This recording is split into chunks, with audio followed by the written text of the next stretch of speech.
So we're trying to look at this and see which of these expressions are equivalent.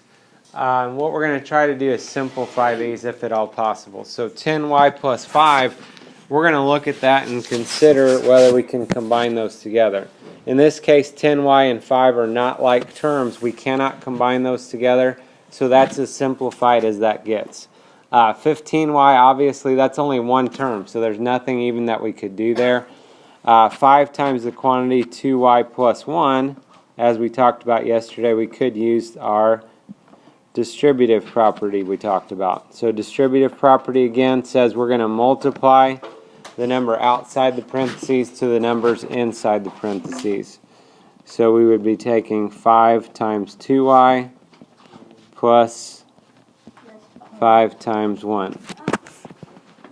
Okay, again, the arcs to remind ourselves that we're multiplying to everything in the parentheses. So if we do this, 5 times 2y would be 10y, good. And then 5 times 1 is 5.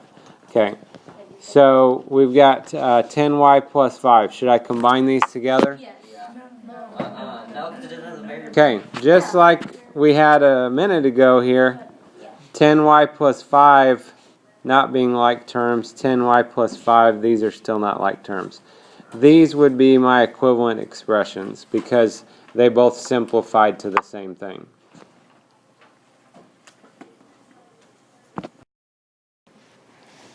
So another similar question, 2 times the quantity x minus 3 plus 1 and 2x plus 6 are those equivalent expressions. It says use substitution to justify your work. So the first thing, we're going to try to simplify if we can. So use the distributive property. So we're going to distribute, we're going to multiply the 2 times the things inside the parentheses. So we'll have 2 times x,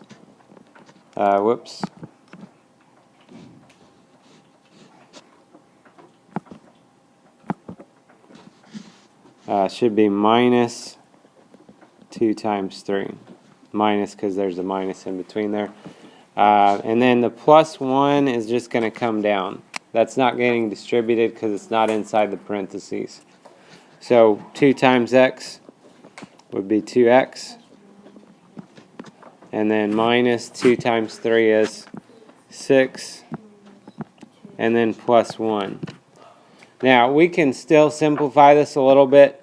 What we have to be careful about here is that we might want to add the opposite here. So make this plus negative 6 plus 1. That's going to allow us to see this a little bit better, I think. And negative 6 plus 1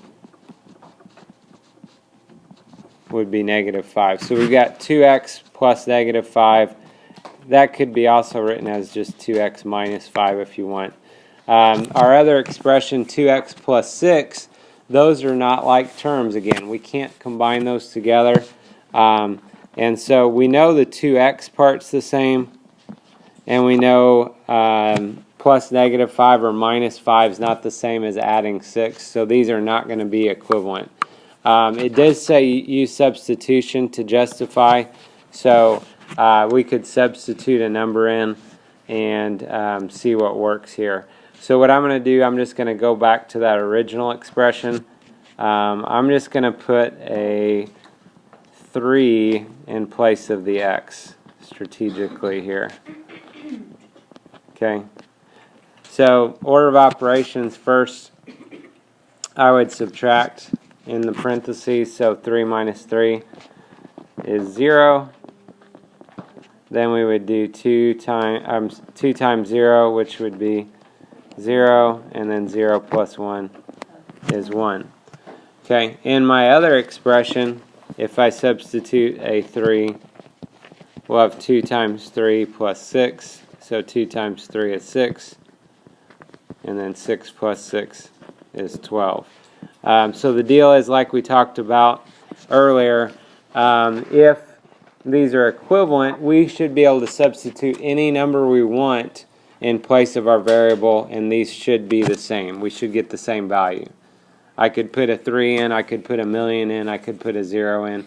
It would work for anything. So by the fact that these didn't come out equal, we know these are not equivalent. And again, always want to check two numbers. If the first one works, try one more number just in case, because there's usually one number that it'll work for even if it's not actually equivalent. So be careful about that.